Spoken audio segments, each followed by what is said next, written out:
Wow, wow. It is so amazing to see how many people have come together for this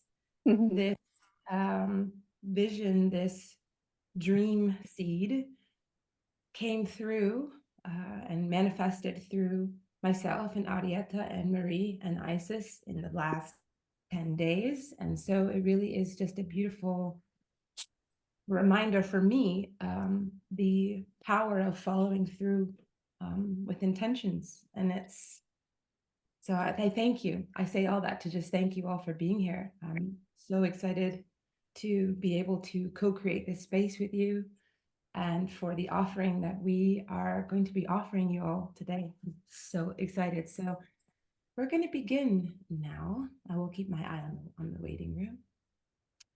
But just to give a little bit of a, okay, now I'm going to pin. To give a little bit of a background on myself, my name is Pratibha Devi. Some of you know me by Dola or Condola or Philia. All the names are my names. And I am Pratibha Devi. And I have worked and offered as an artist for pretty much my whole life, performing artist, theater and film and music and television.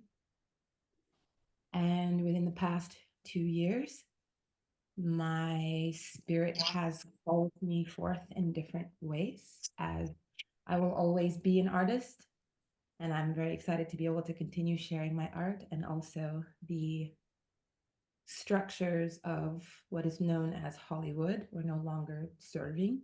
And I didn't feel that it was authentic to continue in the way that I was. So I have been moving in a new way.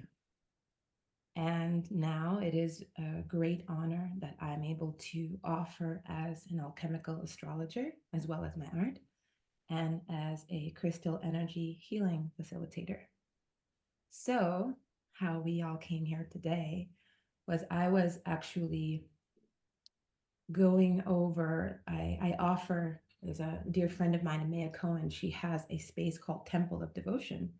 And she's asked me to be basically like the resident astrologer. So I do every month I offer a monthly astrological current, the cosmic currents is what I call it, to her temple. And as I was doing the cosmic currents for November, I saw a synchronicity that was happening with the movements of the planet, certain transits that were happening simultaneously, that was too strong to ignore. And I felt a roar. And there are certain reasons as to why I thought that I felt and heard a roar, as we will be dealing with the archetype of Leo. But when I really sat with it, it was very specific, and it was Sekhmet. And I saw and felt this image of these lionesses coming together, bringing their prides together, so that Sekhmet, in her expression as guardian of the heart, could be reawakened within the hearts of whoever would be participating directly.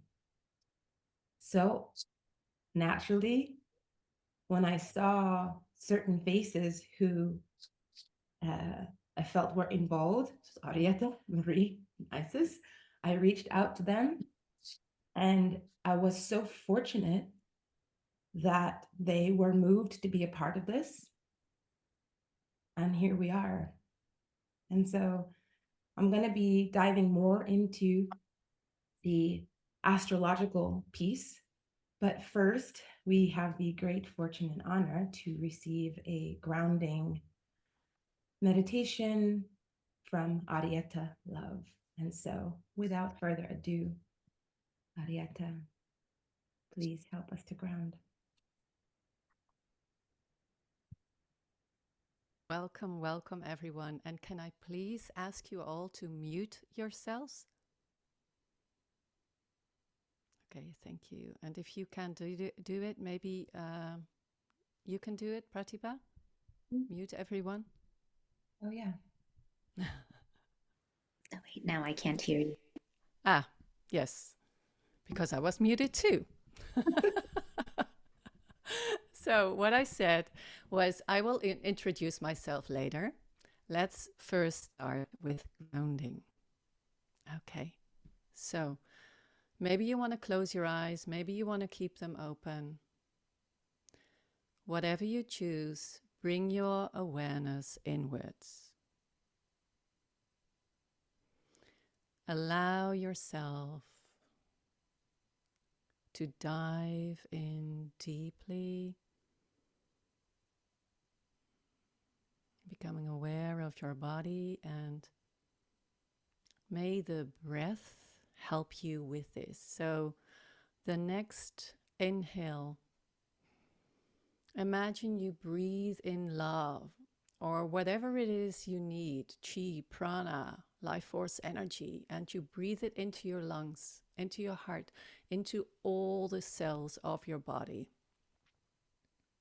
And the exhale comes naturally, so don't wait for me. And the inhale is as deep as comes naturally for you. Imagine you breathe in prana, love, light, fire, whatever it is you feel drawn to, peace. And exhale at your own pace. Breathe in and imagine that while you breathe in, anything and everything that is not for the highest good of you will leave your body, your system, your aura on the out-breath.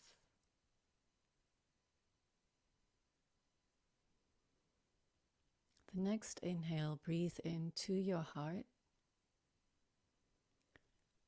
And then breathe out from the heart through the chakras below the heart. Imagine you breathe out all the way through all layers of Mama Gaia, connecting from your heart to her heart with your breath, your sacred breath. It's the bridge from your heart to her heart, and feel her heart, connect to it consciously.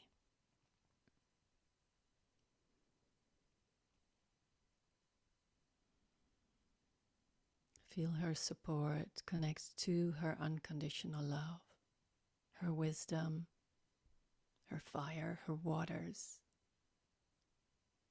her crystalline grids,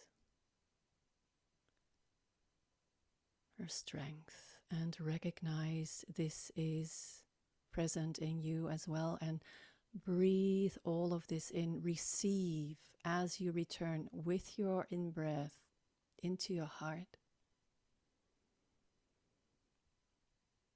And then you exhale from the heart, through the chakras above the heart, through the chakra tube, expanding beyond the crown, into the cosmos, connecting to all planets, star systems, galaxies, universes.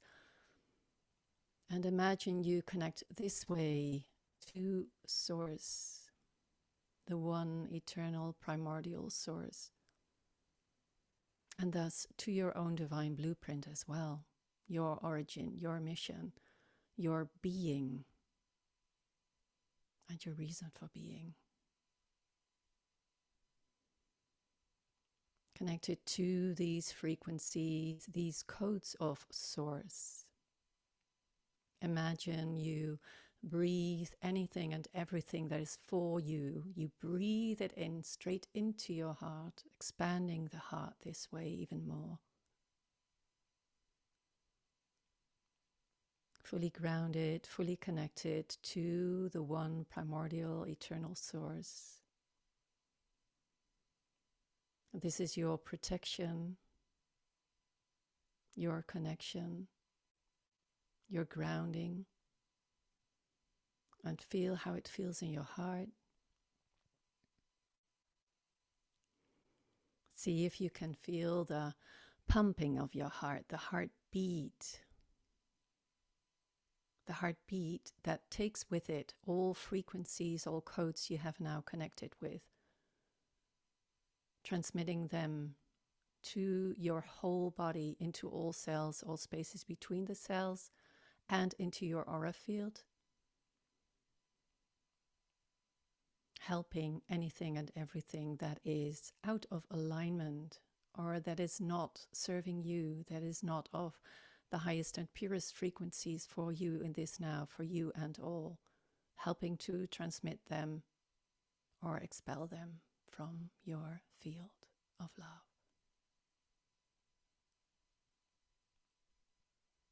Imagine you seal this, your field, and imagine that we are all connecting this way because we are connected to the heart of Gaia. There we meet. We are connected to Source. There we meet. And we are connected to the one heart and to the power of the heart. This is where we meet ourselves and each other. So it is, and thus it shall be. Feel if you feel grounded, if you are rooted deeply.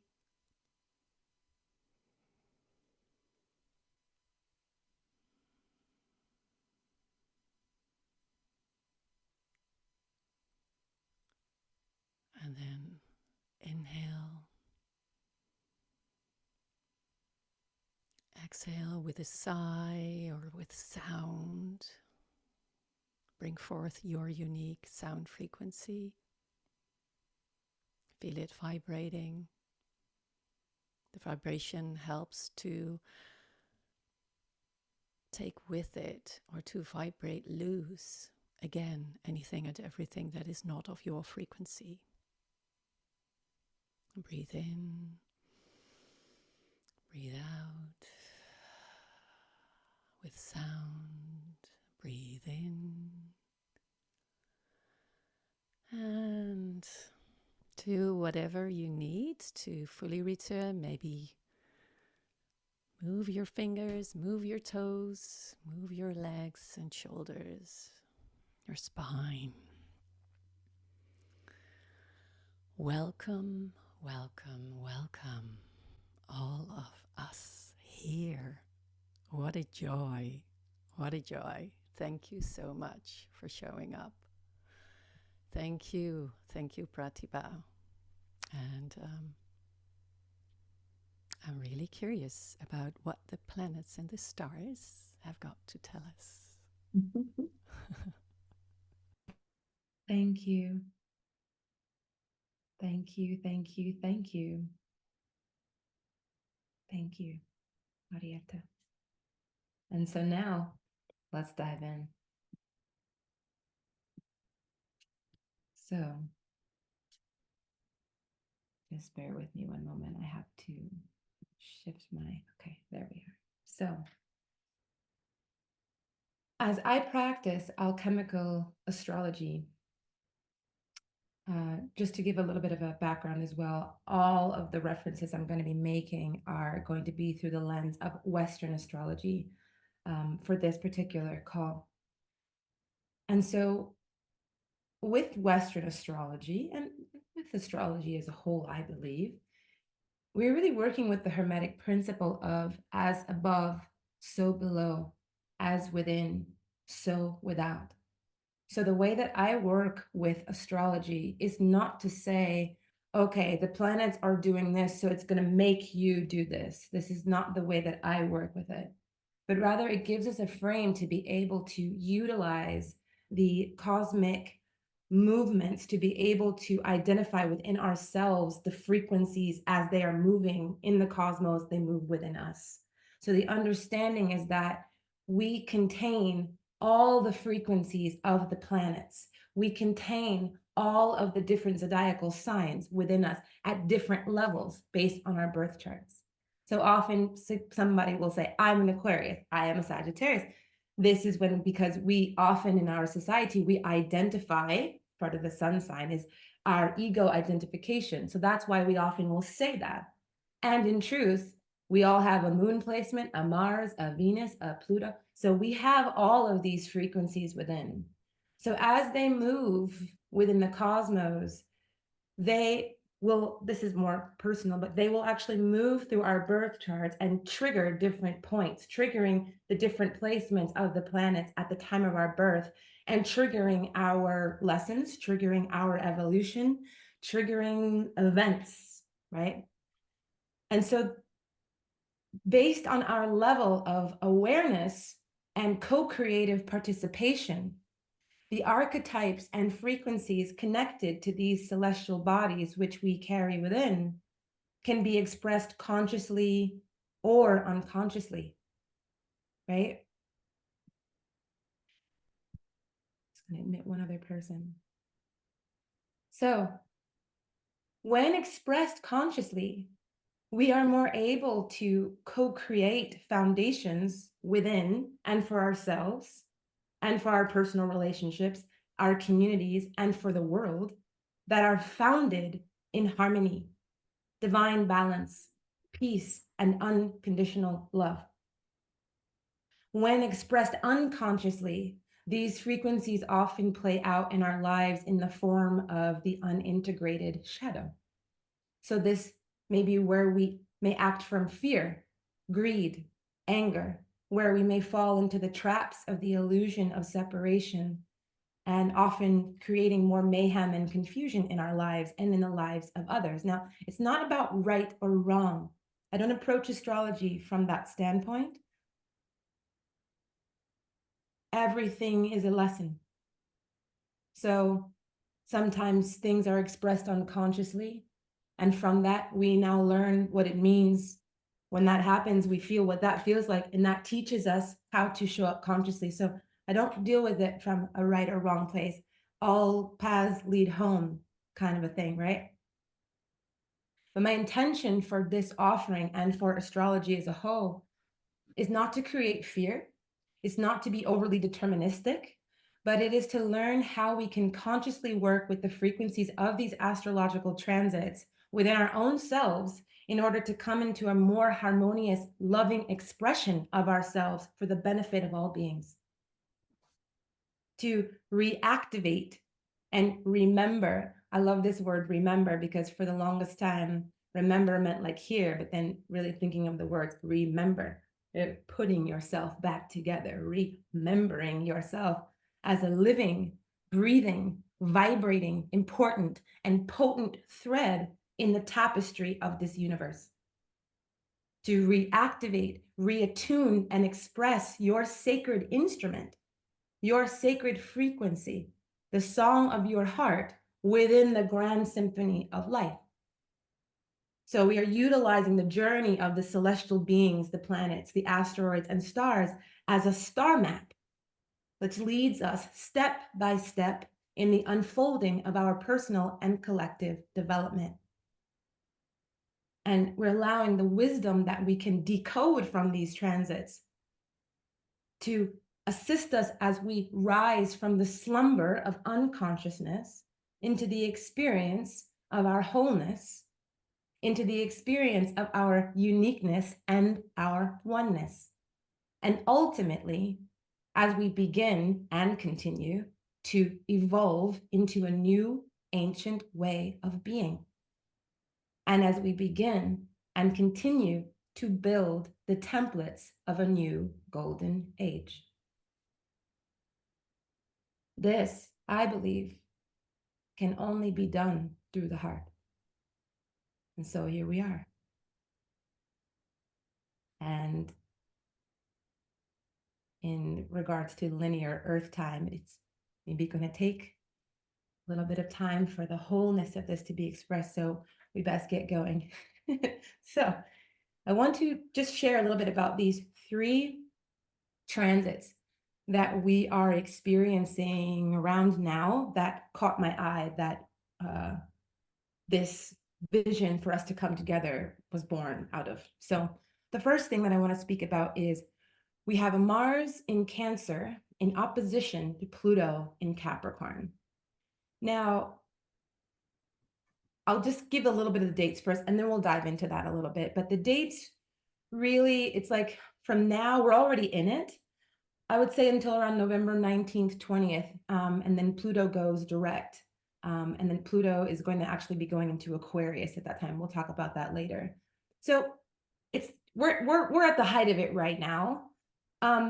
But it's going to kind of come and go, because even once we come out of the transit, Mars is going to go retrograde in December. So it's going to pass by Pluto again. So it's kind of like we're here, Mars is passing by Pluto, look at it like this. And then basically Mars goes into retrograde and passes over it again. And then it'll go direct and pass over it again. So there's 3 passes. The first one from now until about November 19th. The second one from around December 25th through January 11th. And then the third round from April 20th to May 2nd. So you can kind of think of this as being a little bit of a theme through May 2nd. And imagine it like this. It's almost like collectively, it's like Mars and Pluto. If we collectively are a harp, Mars and Pluto are just tuning us as the string, and have to go back to make sure that we're really attuned, right? So you can think about it like that. So today and these past few days, I would say are even more monumental, because this opposition, meaning what that means in the opposition, in regards to the ecliptic, which is basically the sun's path from the view of the earth. When we would look at the chart, they would basically be 180 degrees, right? So that's what we have when we have an opposition. I'll get into that a little bit more. I don't want to go too technical, but just to give you a reference. So right now, this is intensified, specifically today, actually, as we're having this call in real time. This is happening. Sorry, one second. I just want to make sure that, oh, I forgot to pin. Sorry, don't mean to interrupt the flow, but actually I need to pin myself. Okay, there we go. Okay, so back to what I was saying. So right now, this opposition is at what is known as the anaretic degree. And that's when a planet reaches the 29th degree of a sign, or the degree just before it moves into another sign. So the significance of that is the planets are really activated by the frequency of a grand transition. There's often a sense of urgency with the anaretic degree. It's a turning point. It's a boiling point. There can be extra pressure as the tides turn. This is sometimes called the degree of fate, right? So we have challenges and extra tests to see how much we've learned from the school of the sign the planet has just been in before it shifts. So if there's any feeling of extra tension, I mean, opposition, there's already tension, but it's magnified when we're at the 29th degree. So any anxiety that may be felt personally or collectively, understand that there is this current that is happening specifically right now. So do whatever you can to regulate your nervous system. So now to get into a little deeper, that was like the overview, but to get into this, we have the Mars principle, and then we have Mars in Cancer. So the Mars function is our will to survive, our desire to get what we want, our assertion, our courage, the way we defend ourselves, how we take action, what makes us angry, how we go after what it is that we want, right? Then we have Cancer. Cancer is a sign that is associated with roots, the past, the family, ancestry, security, safety, hometowns, where we come from, our tribe, our nation. That's a word that we are associating with. How we fight to defend our sense of security, the security of our family, the security of a country. All of this comes into play when we have Mars in Cancer. Cancer is also the sign of the mother, ruled by the moon. So the Mars, as always, these planets, they have different expressions, whether it's conscious or unconsciously. So yes, we have the potential for the protector of the mother, the defender of the family, but we have the shadow potential as well, which is, where are we seeing an anger rising from insecurity, which is a shadow of Cancer, and a perceived threat to groups that we identify as our people. This is something that that's a potential that we've been seeing, I believe. So one of the shadow traits of Cancer also is reactivity. or the inability to be rational when we're in the shadow. So you have that on one end of this. On the other end, we have the Pluto principle.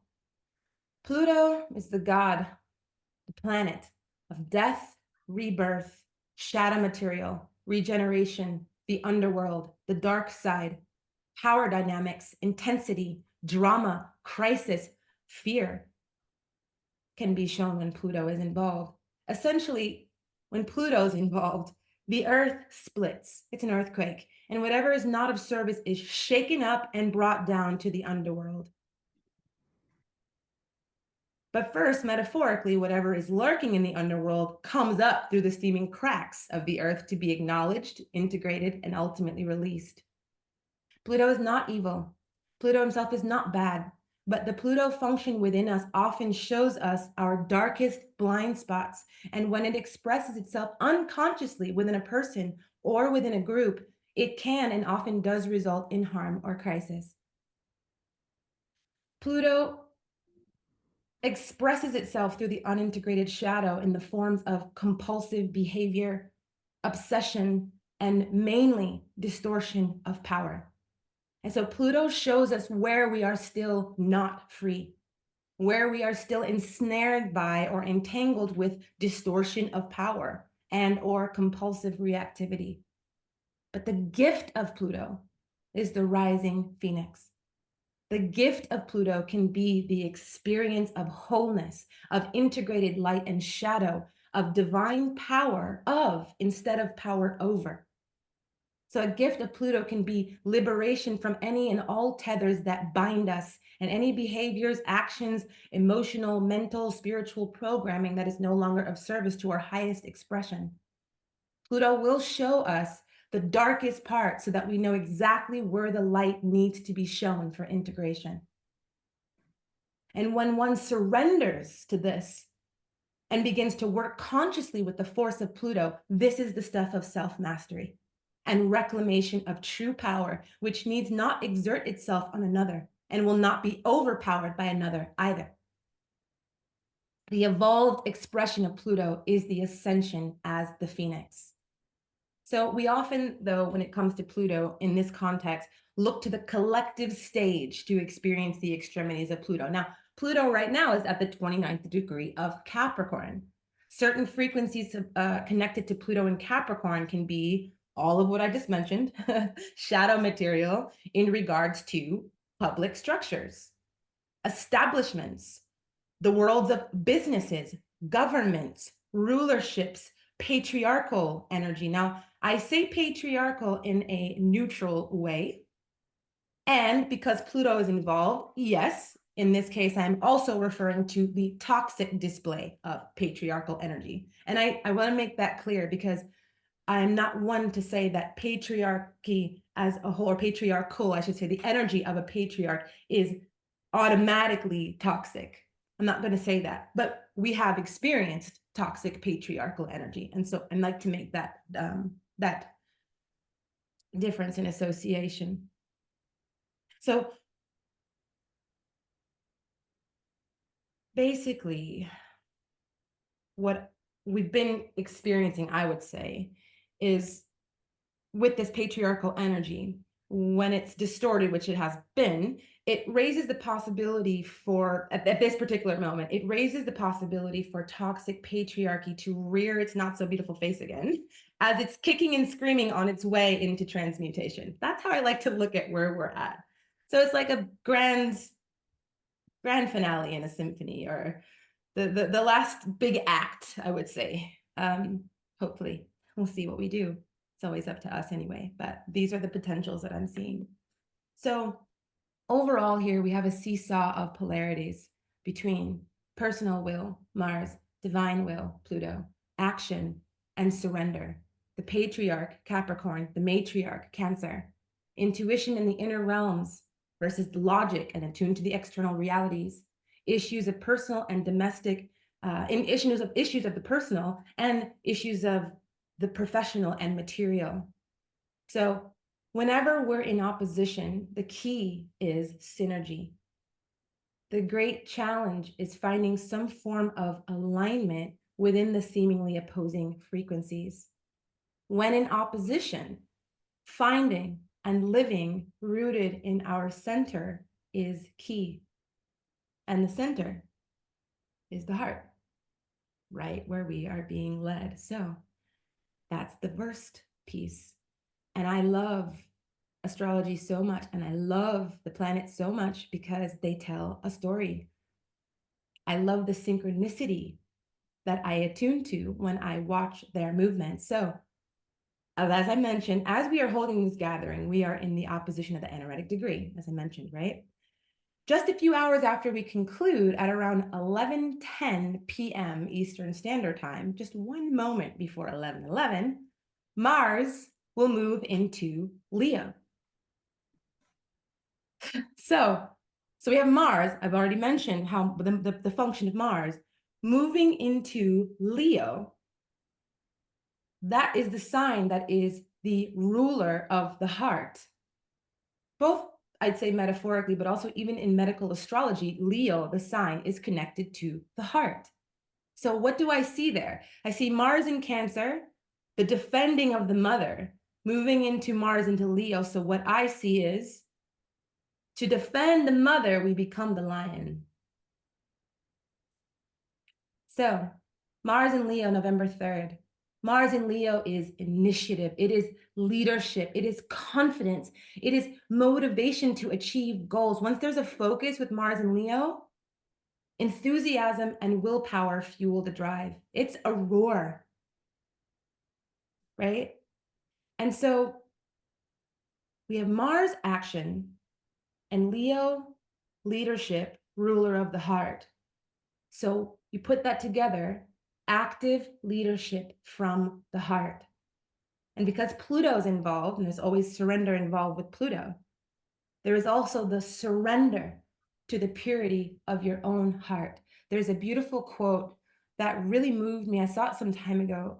I wish I could remember who originally said this. I read it somewhere and it has stuck with me so long, but I think it's such a beautiful connection to Mars in Leo, which is, a true leader is not one who says, follow me. A true leader is one who says, I'll go first. So with Mars and Leo, as always, we have the shadow or the light. So we have leadership. Is it leadership from ego or is it leadership from the heart? The choice is ours. And remembering that the Pluto opposition, because Pluto's involved, may augment the shadow side of Mars and Leo. But now that we have this information, your choice is also augmented. So we have Mars moving into the heart. Just some hours after that, we have a Venus-Moon conjunction in Sagittarius. That's going to happen tomorrow, 11/4, November 4th at 12:08 p.m. PST. So very briefly, because I don't want to get too, there's a lot of information here, but just to give you a context, within the practices of the rose lineage, which is an ancient Venusian lineage steeped in the mysteries of the great goddess and the divine feminine, there is a practice of acknowledging and really taking the time to sit with the frequencies of a Venus-Moon conjunction. And again, I won't go too deep into this now. This is a whole other conversation, and there are many mystery teachers of the Venusian line that if you feel called to dive deeper into that, you should, if you feel called. But essentially, in Venus's 8-year cycle, I'm just going to give this really quick reference. So like, this is the Earth. Hold on. The Earth. And this is the sun. Okay, this is the sun, pomegranate 1, sun, this is the Earth. When Venus is in between the sun and the Earth, okay, that is known as an inferior conjunction. And then Venus goes around, there's a superior conjunction when she's on the outside, so the Earth is between the sun and Venus, and then she comes back around and she goes into her inferior conjunction again. We don't need to go deep into that, but the reason why I wanted to mention it is every single time she's in her inferior conjunction, it starts another phase of Venus. And when she comes out of that conjunction, we honor her as the morning star, meaning in the morning is when you can see Venus.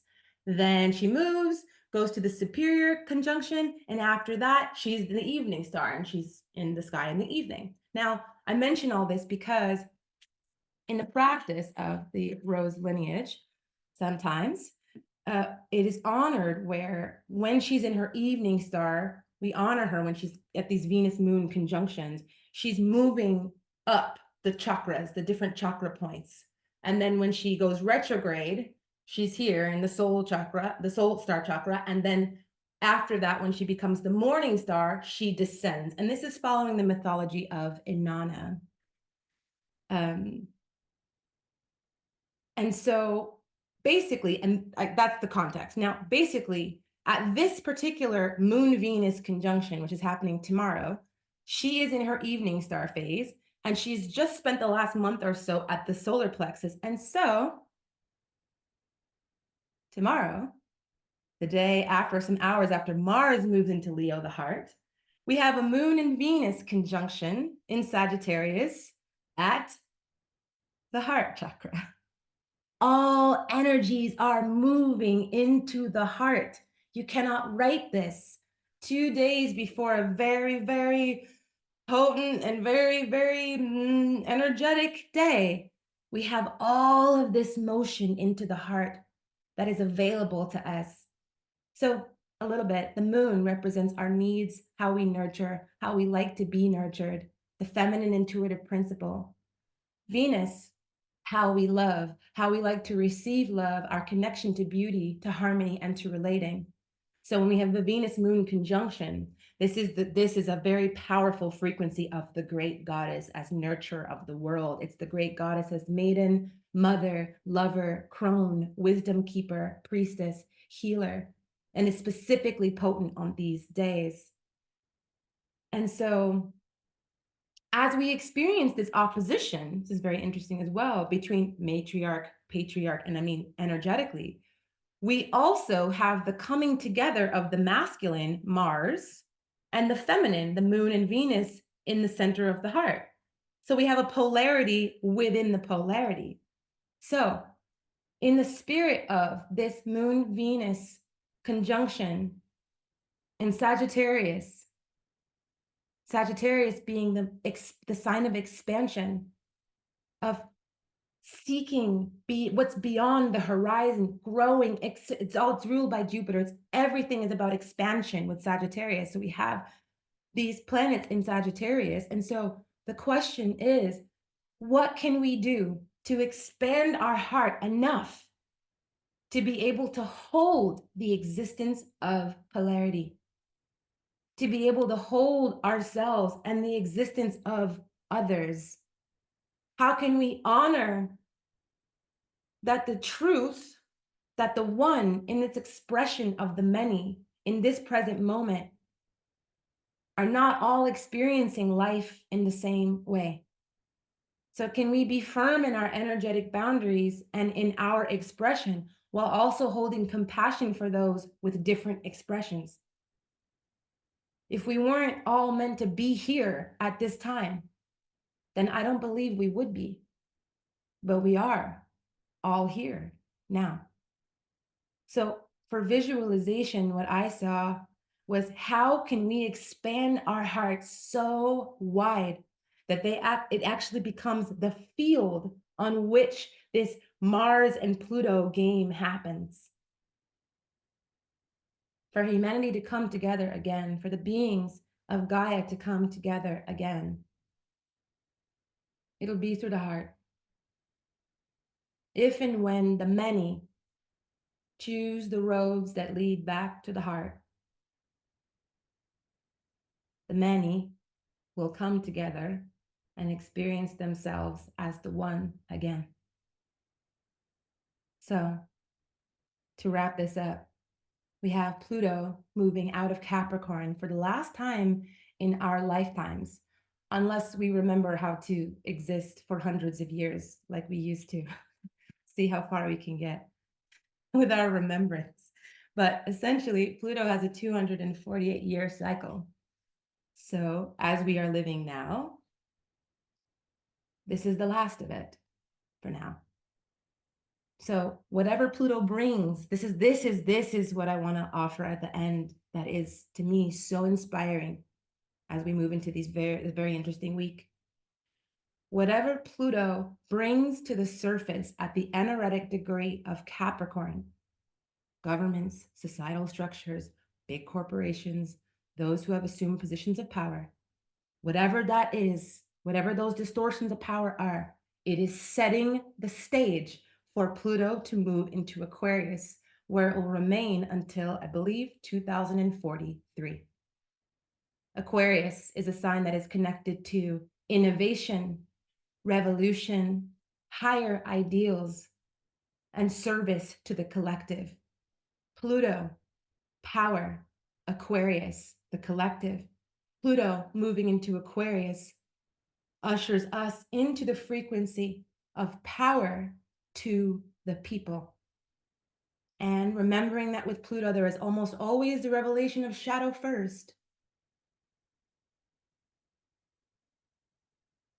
And also remembering that how you act, how you love, how you build, how you release, how you create, how you be in the world is up to you. We find ourselves at the dawn of a different time. And there's a huge invitation to allow your role in the creation of that time to be shown to you through your inner vision and within your own heart, and utilizing that flame of your heart to dream, to move, and to live it into creation. The doors are open now. And so when I saw all of these synchronicities, this is when I heard and felt the frequency and roar of Sekhmet, she who is powerful and the one who loves Ma'at. So now we come together to learn more about Sekhmet, and then to be led on a sacred journey within to meet her and receive directly from her. So to begin this journey, I would like to welcome forth the one and only Isis Indriya. Thank you so much for welcoming me. What a magnificent transmission. I'm just resonating from that absolutely magnificent transmission. Thank you so much. Yeah, I would love to begin this way. If everyone wants to do this together, this is called the sign of Asar.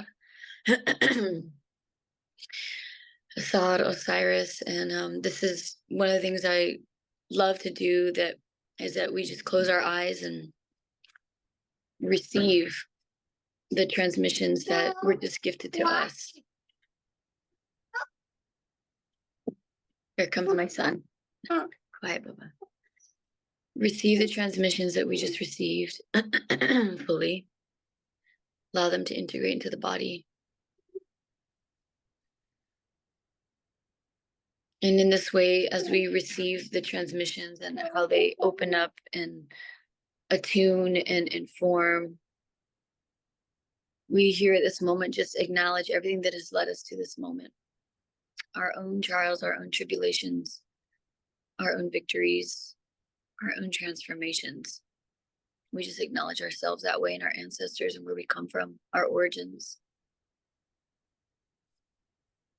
Saying thank you too to our mom's line and our father's line and everything that came before, so we could be the dream today of our ancestors for this time of the dawning of a new era.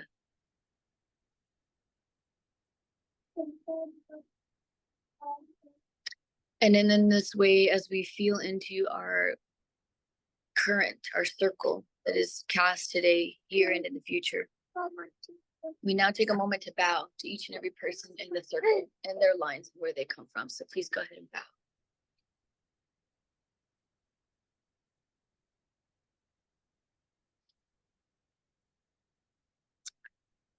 Okay, now we open our eyes. Thank you. First, I just want to acknowledge my son here, course, he comes in right at my moment, even though he has support. So thank you all for your patience with my son here, Orion. My name is Isis Indriya, born in Mesa, Arizona, raised on the island of Guam. So I say Hafaday to each and every person here and all of our ancestors. And I'm coming in from the ancestral homelands of the Nisenan and the Chacumayru, also known as Nevada City. And I just want to say thank you so much for hosting this magnificent gathering, Sekhmet Awakening, and welcoming me into this container. So today I'm just going to share a little bit about my profound love and adoration for Sekhmet. I just came back from an initiation pilgrimage a couple weeks ago from Kemet. Kemet, for those that are still connecting to this land of Egypt, it's the original name of Egypt. And Kemet means the black fertile soil. Chem, that's where the term alchemy comes from. Alchemy, alchem. And Chem is like the rich, nourishing, black fertile soil where we plant the seeds of our intentions and we water them and they emerge and flower and blossom. And then after their full blossoming, die and return back to the soil to support new life and continued life moving forward. And so I just came back from there and I just want to share a moment. We go there on initiation pilgrimages every year. And there is this altar, this temple called the Temple of Mut. And at one point there were 365 Sekhmet, they call them fetishes or statues that were there. And in relationship to Dola, your transmission related to power,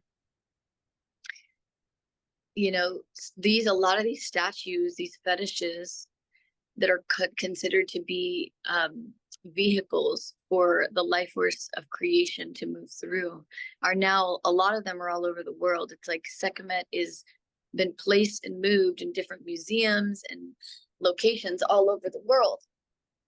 And with that,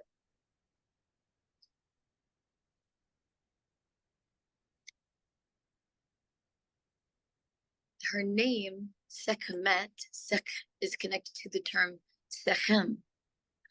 And you have in the Chem of Sechem, the Kemet, the Chem, and then the Sa, the Sekhmet, Sechem, is a name for the creative healing power, life force power of the universe. And so in relationship to this conversation you were sharing, Dola, around power, in some of the old Kemetic, older Egyptian studies, Sekhem is the life force power that we become vehicles for.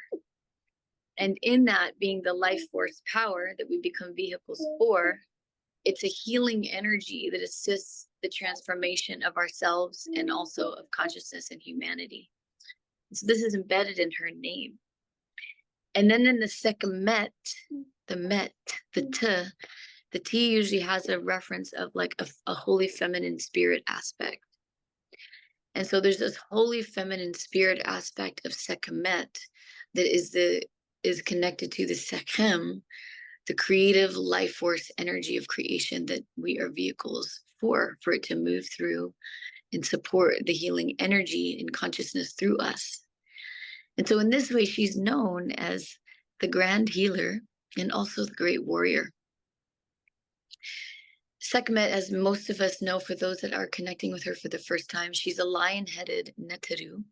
Neteru is the name of the universal life force energy which are more modern day are called gods and goddesses. She's a Neteru. Neter. That's where she comes from. And she comes from the family of fire. And this family in the Kemetic tradition is called the family of Aakut. Aakut. And in this family, her partner in creation is Ptah. And Ptah is the one that creates the heaven and the earth. It's a creator netter. He creates the heaven and the earth, and oftentimes the word, or how a word comes out of our mouth, divine utterance, Ptah, is related to this particular netter and how the breath of life comes out like a divine utterance. So that is her consort. And then she, Sekhmet, is called the creative fire of the family of fire. She's that creative fire principle. So Ptah creates the heaven and the earth, just like what Dola was saying, as above, so below. The Hermetic principle of as above, so below. Ptah is the creator of the heavens and the earth. And then Sekhmet, as the creative fire principle of the family of fire, is the fiery matrix that lights up the grid, lights up consciousness. So she's this, when we tune to fire that way, it's the divine spark that ignites and also attunes to how creation creates itself through us. And so in this way, we are vehicles for the creation power of Sekhmet. And this is something that I was really contemplating for a long time. You know, where does power come from? It's like, do we have a personal power? Is that how it works? You know, is it similar to when you plug into a wall and power turns on? Where's all that power come from? You know, from the sun, and also with water, fire in the water in some contexts. And that's very much her, because she's the creative fire principle, but she's a descendant of the Ntr, which is the water. So with her fire, she works with the water to ignite and create and empower the water that feeds and nourishes everything in creation. And oftentimes with Sekhmet too,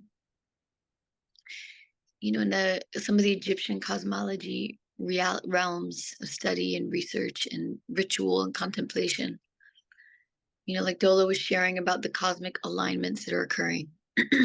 This magnificent moment, and this moment where we just came out of 3 days of October 31st, when the ancestors began their journey at midnight to come and reunite with us and the children on the other side. And then November 1st, Dia de los Muertos, and November 2nd, Dia de los Inocentes, the children ancestors.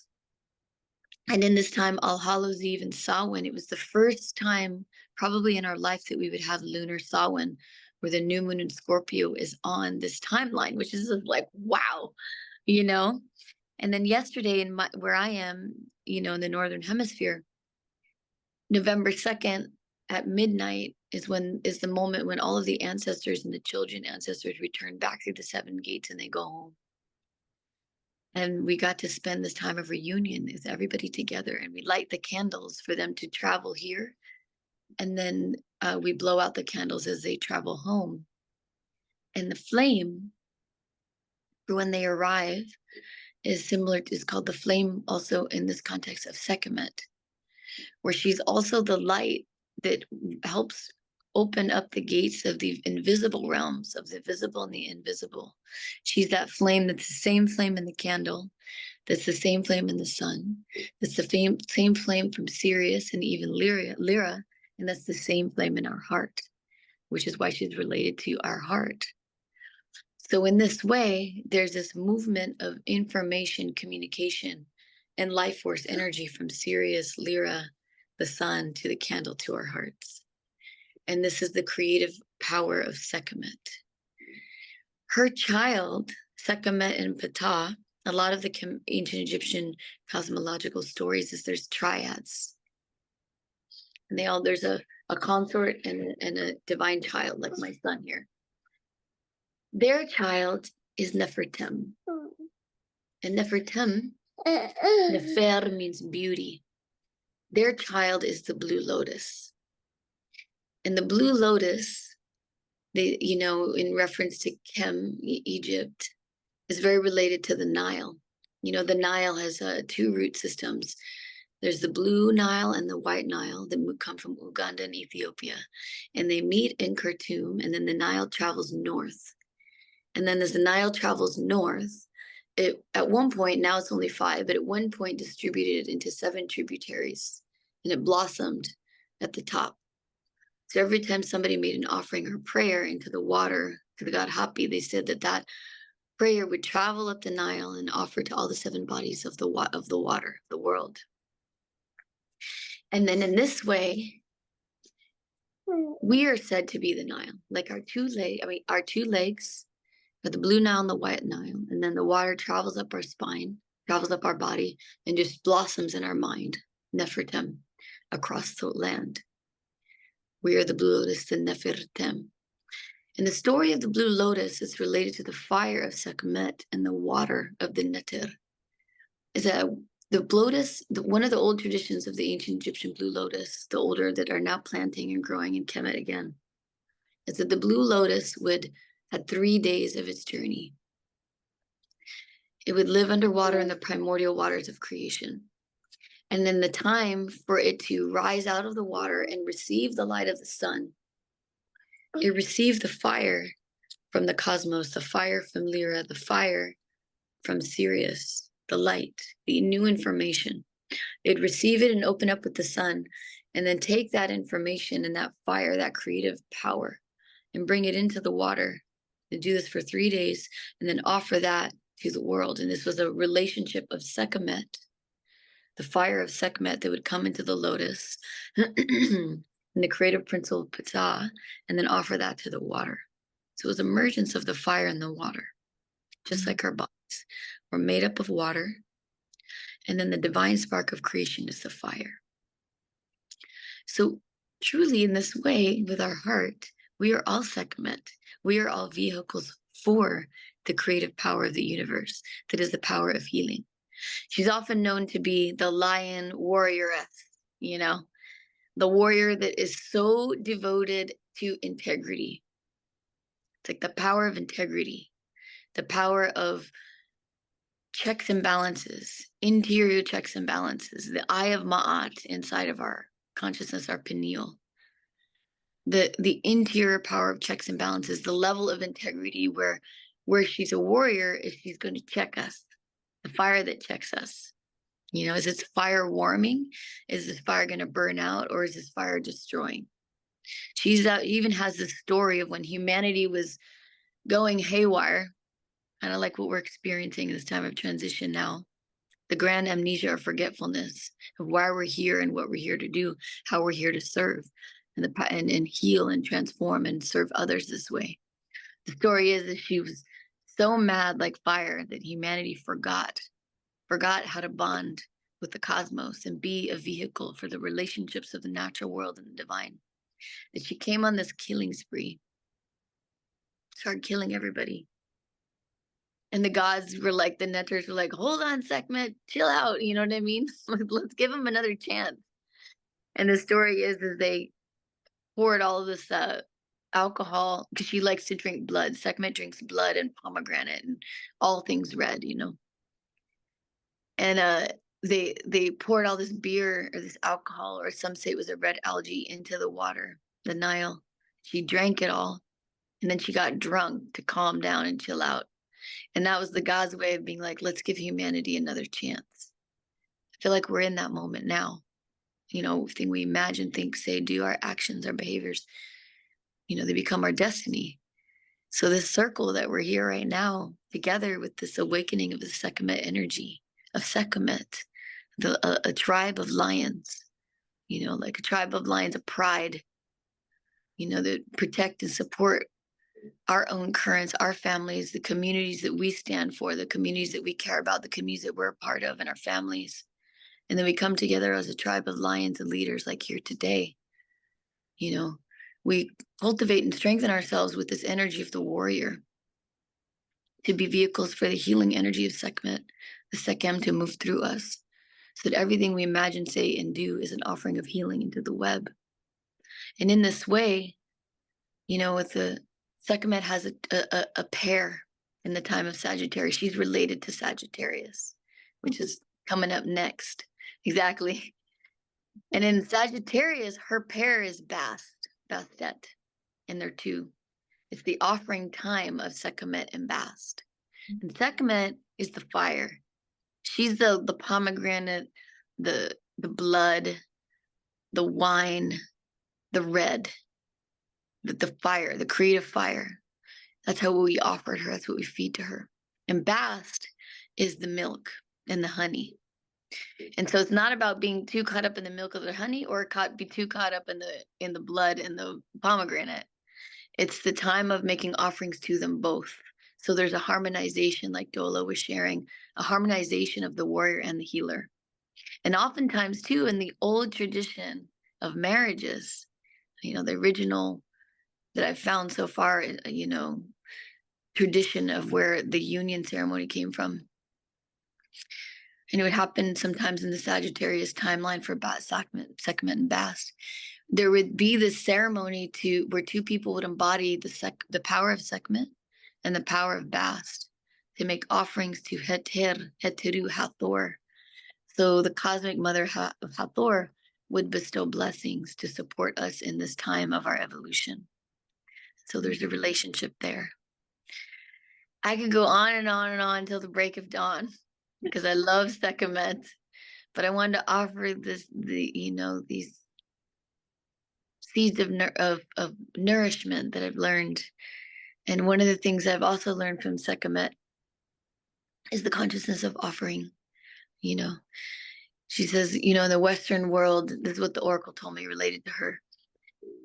The Western world, we're taught to just keep getting and forgetting, just extract. Even in the language, there's an extractive consciousness. And in the world of Sekhmet, to be the vehicle of the heart and the vehicle of the healing energy of the heart, that's the mediating intelligence of everything. The heart of our bodies, the heart of the fire, the heart of the sun, the heart of Sirius, the heart of Lyra. They say Sekhmet comes from Lyra. The heart of how the light moves and travels and creates everything with the water. Being the heart of Sekhmet, being the heart like that, the mediating intelligence, we light up the grid together when our hearts are united here today as the mediating intelligence. And then that healing energy, we're not healing anyone. The healing energy of Sekhmet moves through us to heal our ancestors behind us, anything that's needed in this time, and then for infinite generations into the future. So we become a vehicle for the offering. It's nothing we're doing. We become a vehicle for the offering. The consciousness of offering is the antidote to the extracted mind. So with that, I most humbly and genuinely just say thank you for the preciousness of your time to hear anything that comes through at this time in relationship to Sekhmet. And as a devotee to Sekhmet, I just say, Ankneteru, Ankneteru, Ankneteru. Blessed be, and so it is. Thank you so much, Isis. We become the vehicle for the offering. Thank you. I'm so honored that you were able to join us, where you were able to be a part of this gathering, be a part of this web. Beloved lioness, thank you. You are always welcome, always. Thank you for your wisdom. Thank you. I'm so joyous right now. And so now that we have this reverberation of Sekhmet, let's go meet her. Beloved Ariette is now going to lead us in a sacred journey into the heart, presence of Sekhmet. And whatever you receive, if you are here, if you're watching this, it's not for me to know. It's now time for us to get, as we said, we are the vehicle for the offering. So we now get out of the way and we allow Sekhmet to come forward now. Okay, and so with that, Ariette, please take it away. Thank you so much. Thank you. And thank you, Isis, for this beautiful transmission as well. And I actually love that your son came to you and is now nursing. It's so beautiful in, this energy, this frequency of Sekhmet. My voice is very soft. Yes. Oh, that's my tendency. Okay. Better? Okay. So when I guide a meditation, I tend to speak softly, but I will do my best.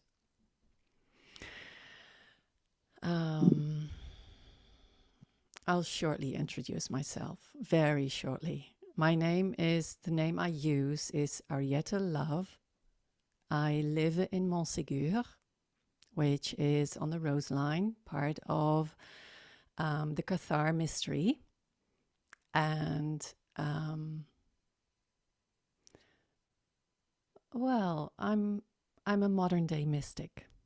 That's what I'm really devoted to mysticism and to help liberate souls from anything and everything that is not true when they are ready. So that in a very tiny nutshell. Let's dive in. Let us welcome Sekhmet.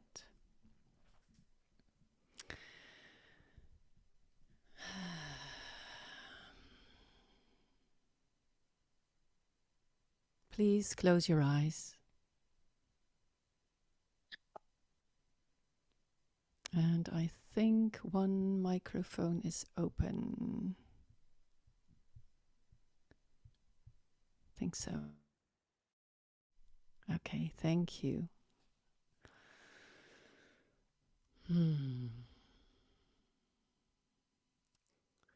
So, taking with us on this inner journey, again, anything and everything that is for you, and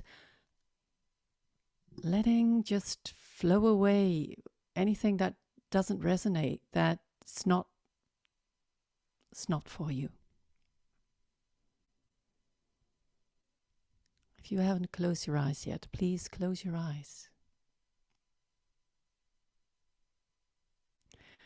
And invite yourself on an inner journey.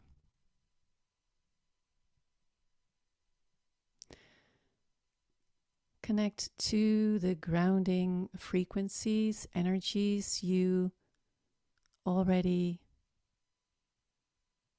connected with before. So feel the grounding support of Mama Gaia.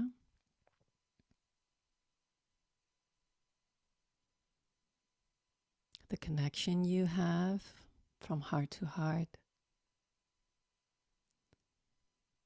as well as your connection, your direct connection in the temple of your heart and from the temple of your heart with primordial, eternal source.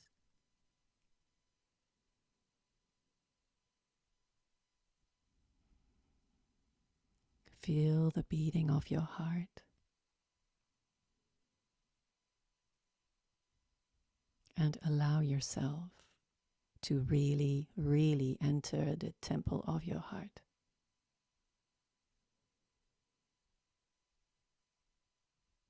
Welcome yourself home.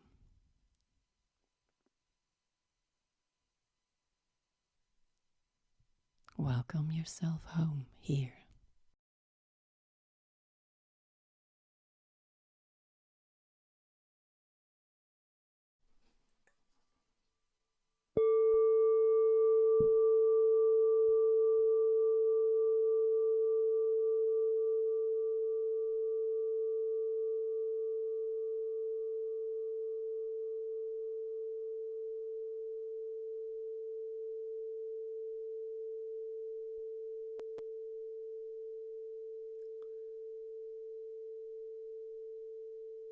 And here in your heart, connect in your very own way to the frequencies, the energy, the nourishment, the warrior spirit, the healer vibrations and contributions of Sekhmet.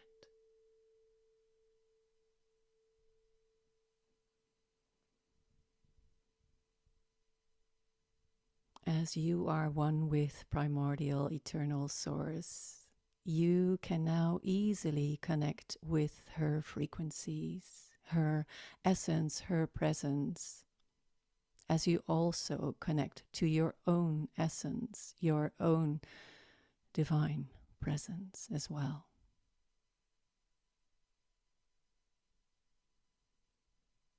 Entering deeper and deeper into the temple of your heart.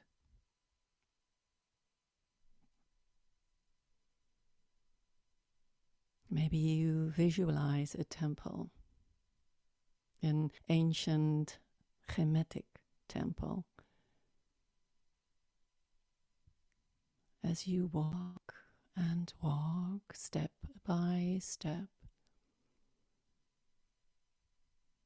guiding yourself home in the heart of all.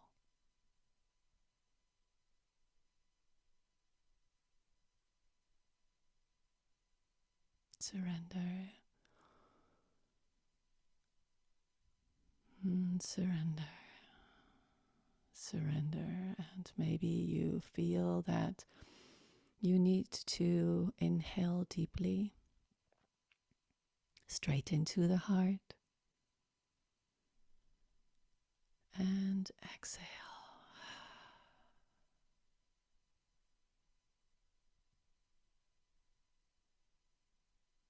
And do this a few times at your own pace, in your own way.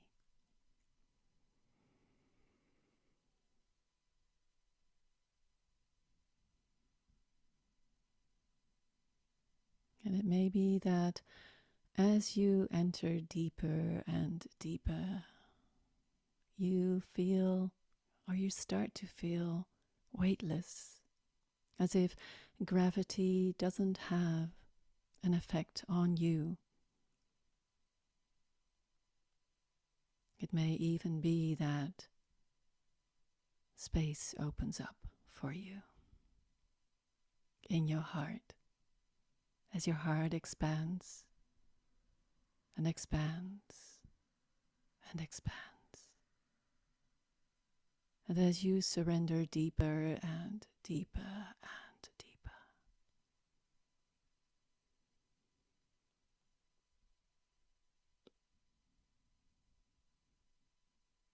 guided by the wisdom and the fire of Sekhmet, of your innate wisdom and fire too, that by her presence and via your connection to her essence as well as to your own, all start to be reactivated.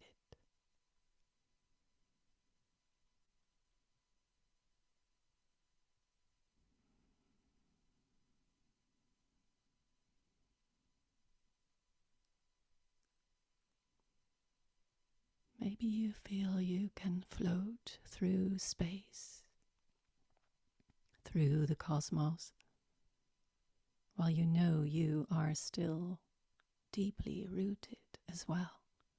But you expand, your consciousness can just roam.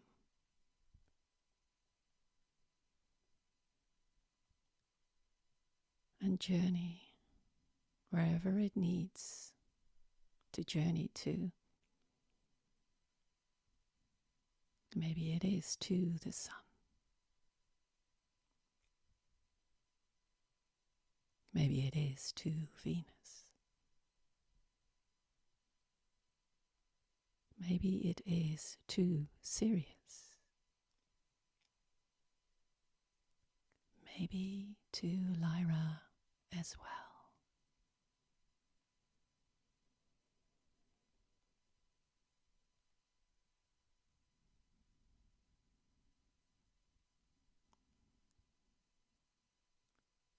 Just allow yourself to travel as you connect to the gifts that will be given to you, will be reactivated within as you expand and expand, coming home more and more.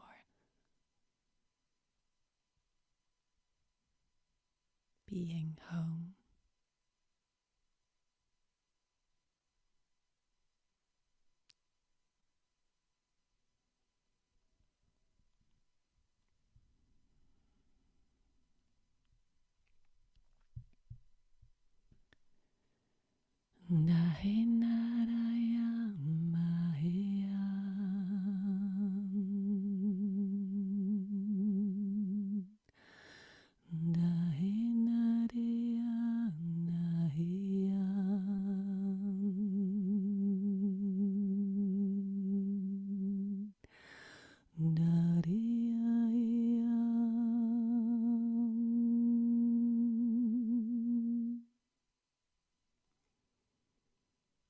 Wherever your consciousness is journeying to,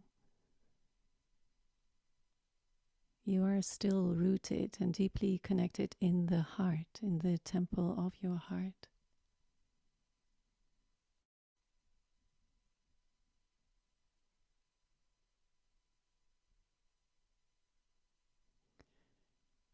Become really curious now.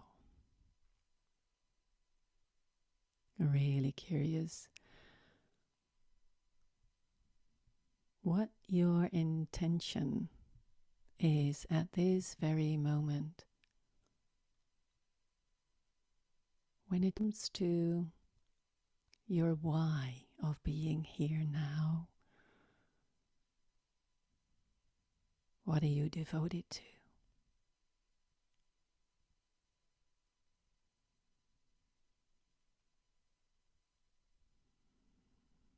Let it rise. Don't force yourself to think of something. Let your heart speak, whisper, or roar what is for you now.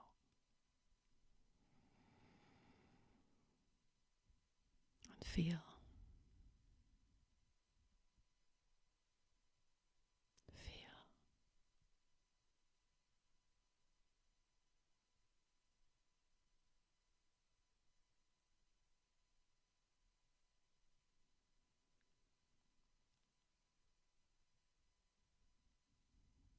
Imagine in your heart, in the center of your heart, in the Holy of Holies,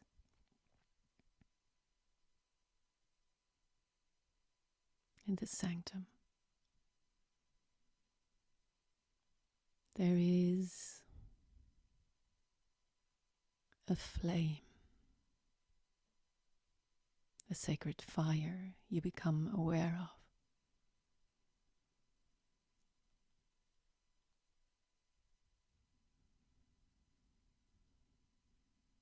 Do you feel drawn towards it?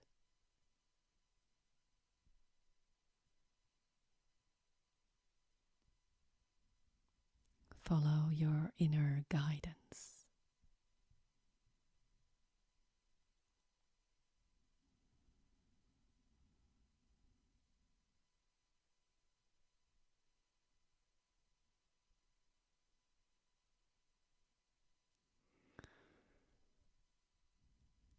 And imagine that the intention, the focus of your devotion, you can now offer to these divine flames, to the sacred fire of Sekhmet, of spirit.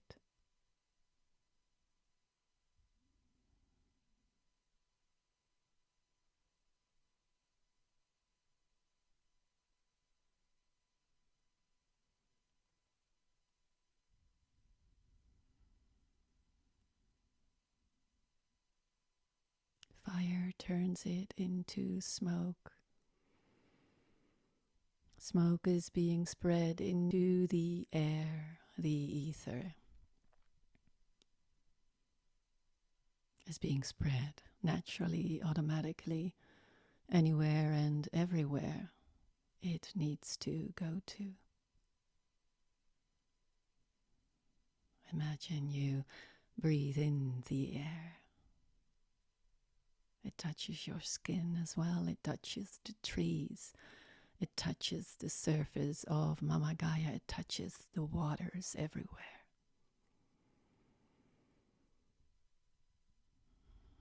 The waters.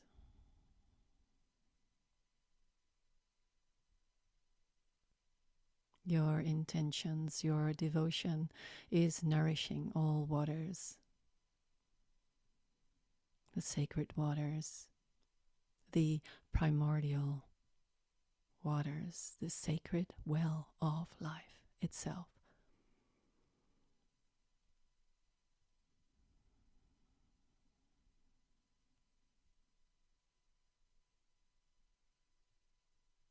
The waters that go deep, really deep, to the bottom of the oceans.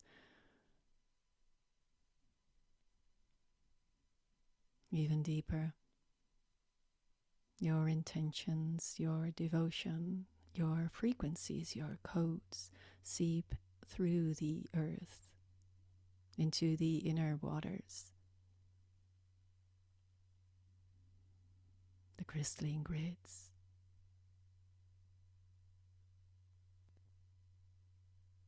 Dripping, flowing deep into the earth, reaching her heart.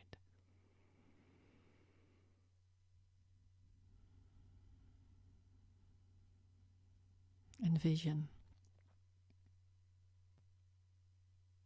vividly that all these codes of devotion, of intention, of healing, and where needed, warriorism, of alchemy, sacred alchemy, that they nourish the grids, the waters, the rocks, the crystals, the heart of Mama Gaia, as well as her surface, as well as beyond. Waters turn to damp.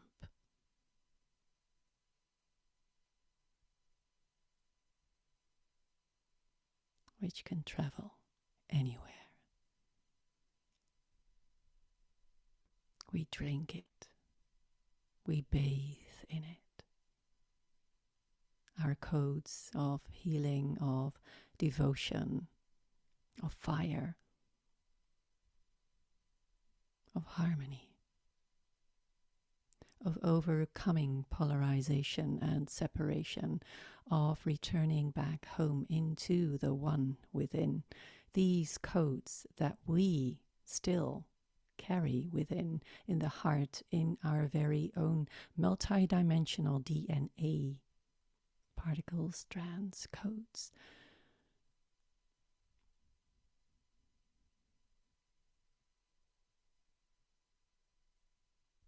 Are spreading at quantum speed.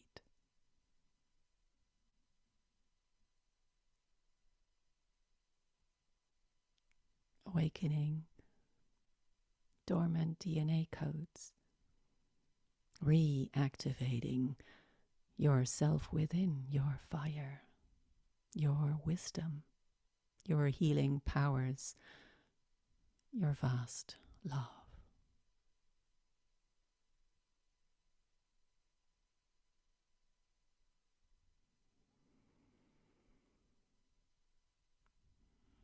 Feel or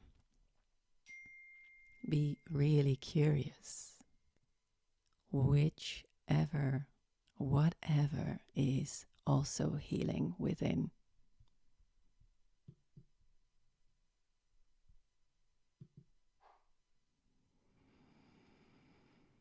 Be really curious. What is being sparked within?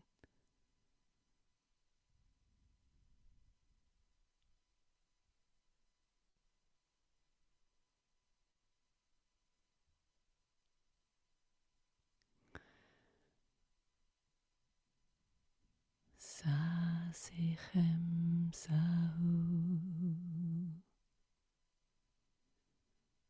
sa sechem sahu,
Now slowly but surely return back into the heart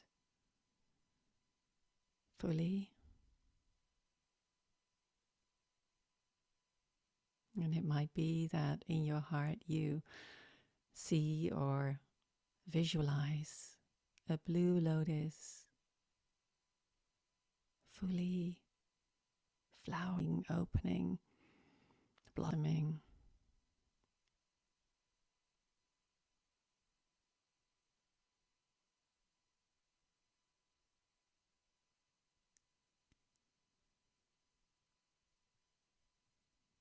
Return into the heart, taking with you, receiving, remembering all codes within that have been reactivated or are ready to be reactivated really, really soon.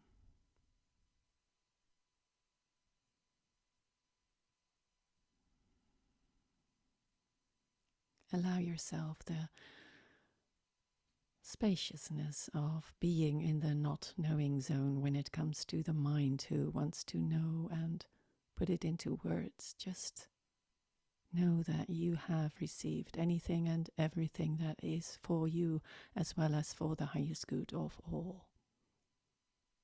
Through lifetimes, timelines, spaces and dimensions.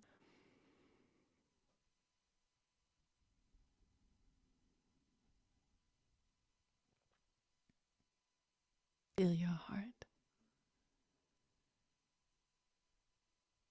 Consciously feel your heart, and you may even, if you haven't done so yet, put your hands on your heart, or maybe one on your heart and one on your belly, your womb, your hara.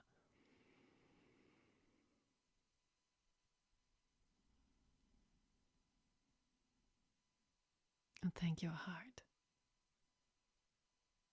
Thank your heart for having stored all the wisdom, the sacred knowledge with a capital K, the treasures, the gifts you came in with. You have been safeguarded for who knows how long. But it is time now. It is time now to awaken to the truth of who you are.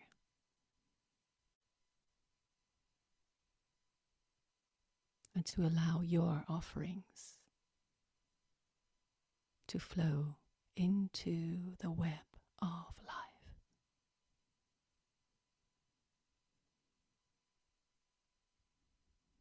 Know that it is so. You don't need to force anything, do anything. You have surrendered, and that is enough. Surrendering to the truth of who you are. Reawakening to your innate devotion and to divine love. Alchemizing, alchemizing, alchemizing as you have done many, many times before, I'm sure. Alchemizing illusory separation and polarizations. First of all, then. So with your hand on your heart, can you feel the love within? Can you feel your fire within? Can you connect to the wisdom within? To your sacred treasures, to your gift? And can you thank yourself and bow to yourself for showing up, for being here, for being present, for having the courage to be the sacred alchemist in this here and now, for the highest, purest, most sacred good of all. So it is, and thus it shall be. Kahinar nahinema kaiti indai nakashtetir indaya namakaya. Now take a deep breath in, please.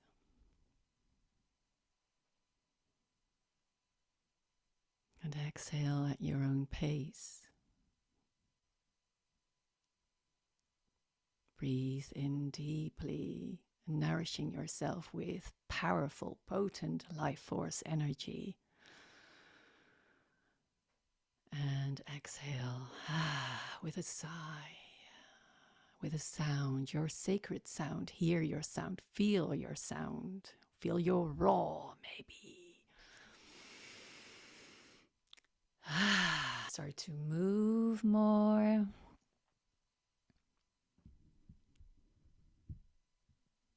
Stretch, yawn, wiggle. Do whatever it is you need to do to be fully present in your body with your expanded consciousness.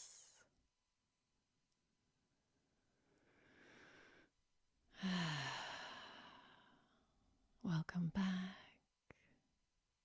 Welcome back. Welcome back.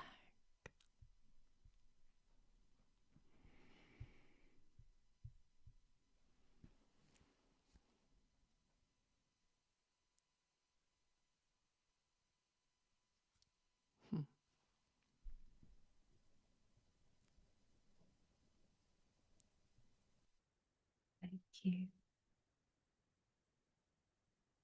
Maybe we should just take the next 2 or 3 minutes. If there's something that wants to be written down or just felt before we move forward. Ariette, Divine Sister, thank you for your gift. Thank you for your gifts of transcendence. Thank you. We'll just take the next 2 or so minutes just to, and then Marie will come forward and we will continue our journey. Thank you.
Welcome, welcome. Now, I'm just going to start off by saying you're probably going to tell me to turn it down because, like Ariette, I'm the opposite. I'm kind of quite loud and noisy. So and for good reason too, right? Because I just want to surmise our journey. We've started in the ethers, in the cosmos, okay? And we've had beautiful, beautiful sharings from Isis and Ariette. And you can see what we've done here. See what we did here? We kind of floated from the stars. And then when you arrive with me, it's all about the creation. It's all about what does it look like in physical form. So I am Marie Coveley. I am your initiatrix. I'm your teacher and alchemist. And I have a very explosive energy with Sekhmet. So get ready to go on a very, very powerful journey because it's now time to take all that magic and wisdom and bring it into something physical because it means nothing if it's not grounded. And we all have the codes on how to build pyramids. Pyramids they stand the test of time. It's about creation now. And we've been circling for so long because the timeline we've been in has kept us back there. We've been circling for so long to come into land. And we all know the timeline is now crashing. It's falling away. It's now just time to step in and really express your encodements however you want to share them, you know? So that is what my work's all about, Heka. Heka is magic and medicine, Egyptian manifestation, if you will. And it's about bringing thoughts into things. It's about finally taking that step and going from intention to action to creation, because that is the alchemical formula. So we've been spending lifetimes in intention. Get me out of here, right? The second is action. Now we're starting to like get a bit kind of antsy. We're ready to go. And creation is going to be what it looks like next year, essentially. So what we're going to do is we're going to be going into a very, very powerful journey now. And like these beautiful ladies, I mean, and everybody here, we're a Lion Pride, man. So many of us have been to Egypt. And that's another thing. It's another part of my journey. I was called to actually hold Egypt by Sekhmet, actually. I was at somebody else's retreat, squashed up against the wall in her chapel, and someone spoke to me, and it was her. And she said, "You're going to do tours." I said, "No, I'm not." And I ran out of there and avoided it for several years. And I fought it, and I got really sick, and I didn't want to do it. And I basically had to work through my anxiety, my inadequacy. And here I am holding tours in Egypt and Avalon of like weaving the two energies together, the fire and the water. Now, my journey and how I got there is what I teach through my work and what I'm going to share with you here about how to really like burn away the intensity of shadow and actually just take it away and turn that fear into power, because fear is untapped power, right? So we're going in, okay? We're going in. So without further ado, okay, now, of course, we all know what an ankh looks like. Just to give you a bit of a heads up as to what we're going to be doing. We're going to be doing some activations. And at my teachings, I always say, or rather Sekhmet told me, you cannot proclaim your power until you've accepted it. Right? There has to be an acceptance of core power. And where we get stuck in the loop is we skip the first stage. So an acceptance is saying, yes, I am ready. It's your sacred yes. And remember, when you give your sacred yes to something, you automatically say no to something else. It's the universal law. So in this meditation, you are going to obviously visualize yourself as the ankh. All I'm going to say now is obviously we all understand that this cross section here is where your heart is, right? That's all you need to know on a physical level now. But that's your visual that you're going to be working with, all right? So now take yourself into a place, lie down, go, stay where you are, and just kind of like take some nice big deep breaths, because we're already in that beautiful meditative energy that we've just been in for this whole journey. And just breathe in and exhale and let go of any residual, okay? And then we're going to start to move into the meditation. So taking a nice big deep breath in from the root chakra, inhale. And I want you to exhale. My mouth open. Inhale again, draw all that energy, really draw it up, fill the lungs. Inhale, powerful Sekhmet breath out. And that final one, you're now going to breathe in and you're going to announce yourself into her space. Inhale and exhale. And allow your energy just to settle Expand your heart, just as you've done with Ariette. Expand it even further. Allow your breath now to enter into the heart. And I'm welcoming in Mother Cacao and Blue Lotus, for I've been happily sipping on a cup of cacao and Blue Lotus as we've been sitting here. So love that we've spoken a lot about Blue Lotus, for her energy is here. Beautiful divine heart opener. And as you breathe into your heart, which is your portal for travel, inhale. Exhale out of the heart and just visualize those petals of your Blue Lotus unfurling one by one by one. And taking a deeper breath in now, inhale, entering into the heart portal. And as you exhale, let go of everything out there and journey in deeply into your own inner cosmos. Allow yourself to become very weightless now. This is a place where you feel safe, comfortable. And you also know you come here when it's time to travel. So allow yourself to be taken now to another timeline, to another place. You are safe. You are protected. For you are a child of Sekhmet. Feel yourself now journey like the speed of light. And suddenly you land and you look down at your feet. And your feet are barefoot. You wiggle your toes and you notice that you're stood in sand. And as you allow your visualization to expand a little and you look up and around, there is nothing except an expansive desert. You feel the heat on your skin. You can smell the arid air. And you realize that you are dressed in beautiful white ceremonial clothes blowing in the wind. You're very aware of the power of the sun of Ra above you, bellowing down upon your skin, and you are in Sekhmet's land. For you are in the desert where everything dies so it can be reborn again. But you're not fearful of this place. You just know that you've been called to this desert, this place of no thingness. But here with no thing, there is immense power and abundance. And you can feel the energy as you slowly start to walk to where you are guided. You see in the distance a figure standing. And as this figure now turns to you to greet you, there she is. Mother Sekhmet, protector, lady of the flame, in all of her glory and power. And you bow your head, honoring her. And she has such presence. And you can hear the faint growls underneath her breath, but it's through such affection for you. But you still hold that respect, that honor for her. As you stand there now, you steady yourself, for you know that she has called you to this place for a good reason. She speaks and she says, "Dear heart, it is now time for you to choose." The timeline has disappeared. In truth, it really has.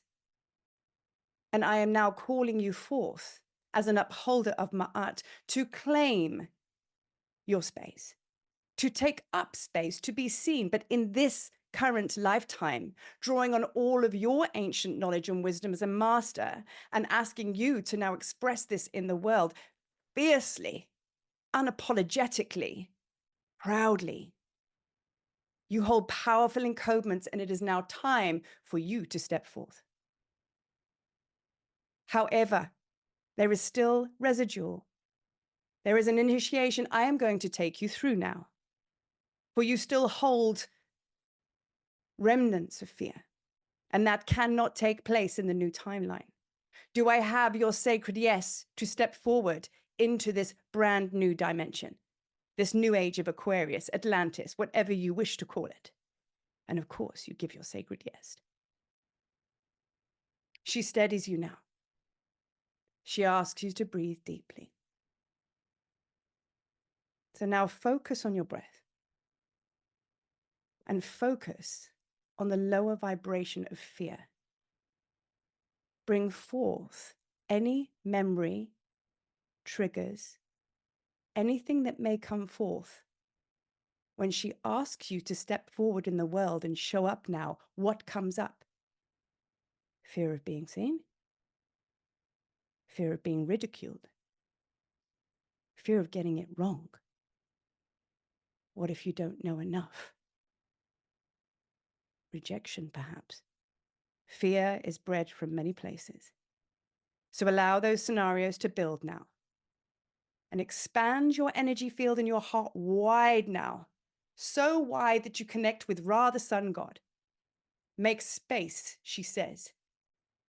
And allow the gift of fear to rise through your being. And as if you are just making space so it can dislodge, keep doing that. And allow this low vibration of fear to rise from your belly, rise to your solar plexus. Keep expanding, rise to your heart. And when it gets to your heart, I want you to say out loud now, I am courage, I am. I am courage, I am. And allow the energy of that transformation of alchemy from fear to courage to raise now and evaporate out of your being, but to join your consciousness in the world, in the multiverse, in the universe. I am courage, I am. Your highest expression of this. Now your energy field is expansive and you let out this almighty roar. It bellows across the desert. It is powerful. It is awakening.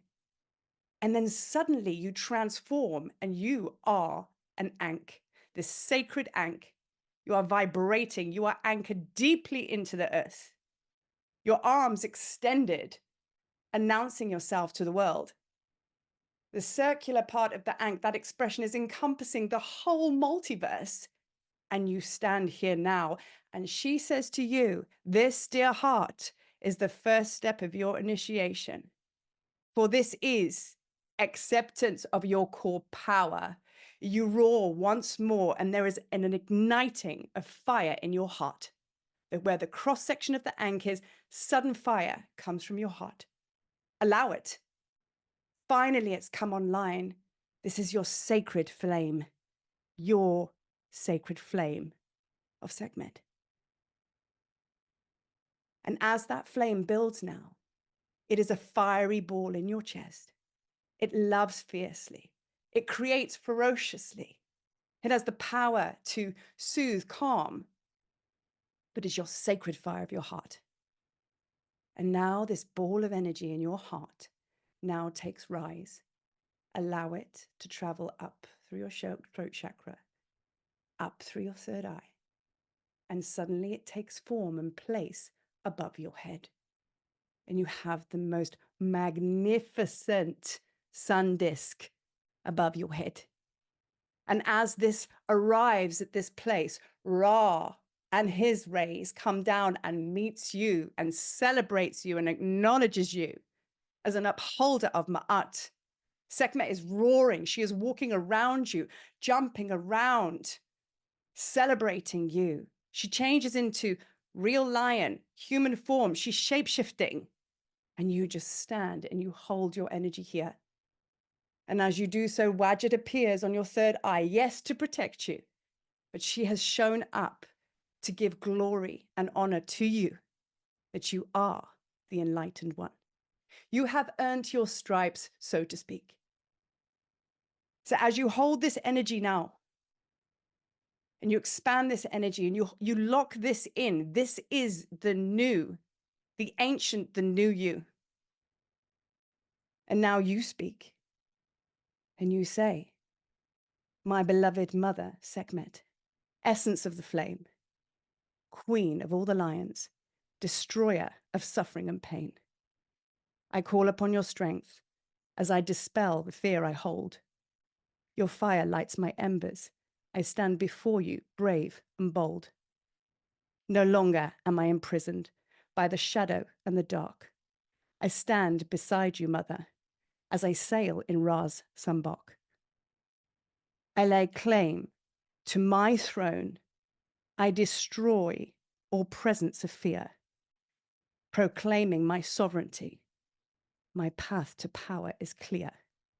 My beloved Sekhmet, the goddess of the sun, I forge forward fearlessly. I close this cycle. It is done. And with that, you just feel a rush of goosebumps in your physical being now. And you feel a stiffening of your spine, an ignition of your heart, a want and powerful presence to be here in the physical, celebrating life now. As above, so below, so within, so without. And then everything just calms down. And you are stood before Sekhmet, eye to eye, heart to heart, lion heart to lion heart. And she purrs, and it reverberates through your whole being. And it helps you integrate and ground and just be. Never have you felt so wholesome. Never have you felt so loved. And there is one more thing, dear hearts, that is required. You came in with an intention.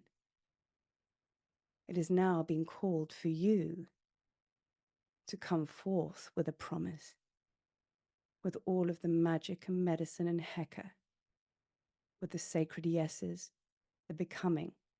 What is your promise that you tomorrow, as early as the day dawns, how will you action this in the world? What is your first step to awakening your Sekhmet heart and living as a lion heart? What is your promise? You may speak this or write this, but once it has been witnessed, one must stand by it. With so much love from Sekhmet. So much love for each and every one of you as the lion pride you stepped forward. And so it is. And so it is. And so it is.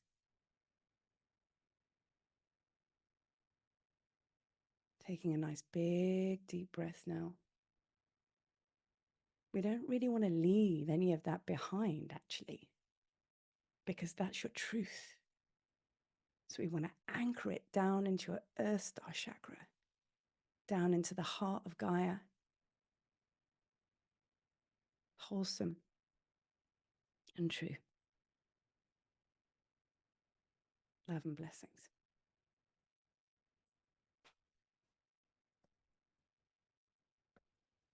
Thank you, Marie, so much. I am electrified. Thank you. I mean that in the best way. It's like my whole body's just like, okay. If you want to just take a minute or two, if there's anything that came forth, whatever you received, to record for yourself at this time would be a wonderful time. And then we will be closing this gathering, but first, very special surprise. Let's take the next 2 or 3 minutes and we'll be back to close.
Okay. We have journeyed through the waters, through the fires. We have journeyed through the cosmos, and deep within we have journeyed, and we have journeyed together. May we continue to journey together. May we continue to journey together into the temple of the heart. And may our actions in this world continue to reflect the power of that journey.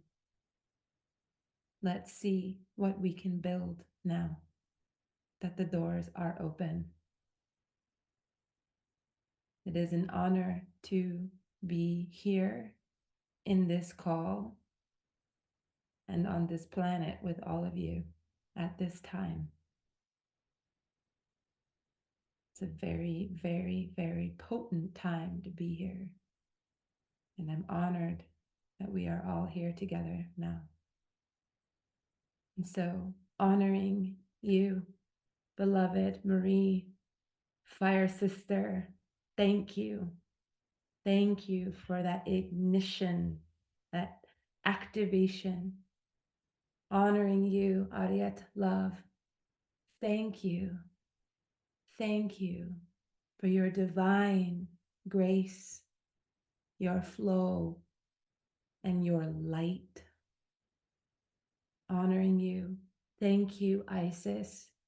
Thank you for your wisdom, for your authenticity, and for your humility, for your divine teachings. Thank you. And so we will be parting now, but before we go, we have a very special surprise. And once I offer this surprise, I will not say anything else. It feels that the closing of this gathering wants to go out with the sound of thunder. And the sound of thunder has been brought to us via the frequency of the one and only, my dear star brother, Jaiya John. Jaiya John is not with us on this call in real time, but as I reached out to him with this sacred heart vision, he was moved, and there was a flow that came through him in these last few days in the form of a sacred poem. And he sent it to me. And so now I'm going to offer it to you.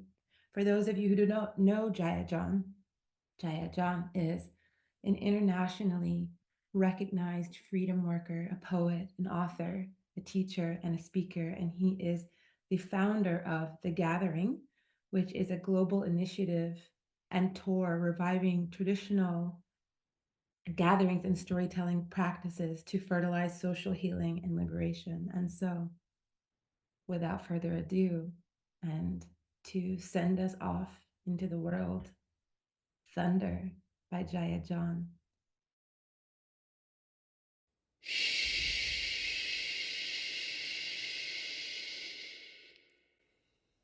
Hot winds sift the desert sands, grain by grain, over the curvaceous plain. You return, home, home, home, to your sacred heart.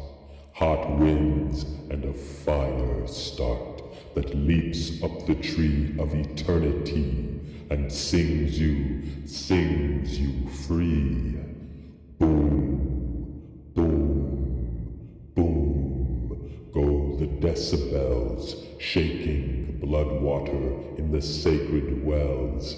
Drink, drink the onyx night, inebriate stars with your golden light. Prowl the dunes in your feline delight. Lightning is your birthing cue. Prepare your womb, womb, womb. You are 1,000 ancestors dancing in the morning dew. Gather silence and cook a healing stew. Cross the mystic meadow, let go your long forgetting. Shedding, shedding, shedding. Crouch against the birthing tree. Call forth the supple Nile waters. Bring close your beloved daughters. Gush, gush, the tides of birth water breaking. Electric air on your tender tongue.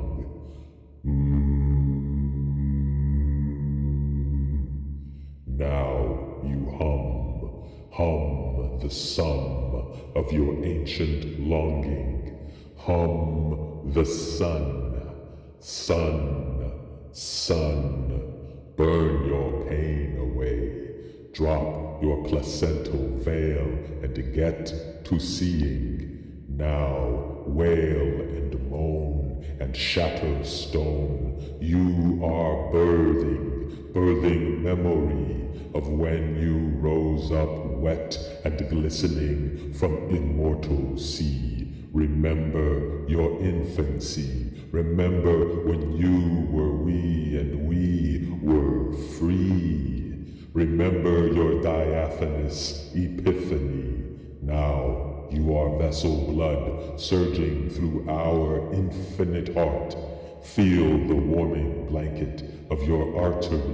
You are arrow and archery. Find your beat now. Drum, drum, drum. Hear it come, come, come. Obsidian in the sky, rumbling over landscape of ages, bleaching blood-stained papyrus pages, preparing a bright new emptiness for you to fill with your holy script. Grip the birthing tree, boil the sweet gum water, wail our new world out through your birth canal. Birth harmony and her sibling spirits, birth symbiosis and reciprocity, birth serenity and succulence, birth our new season of reclaimed, resurrected sacredness. Grip the birthing tree, set freedom free, and hear it come, the rippling sky majesty of your newborn voice. Its sound is thunder. Boom.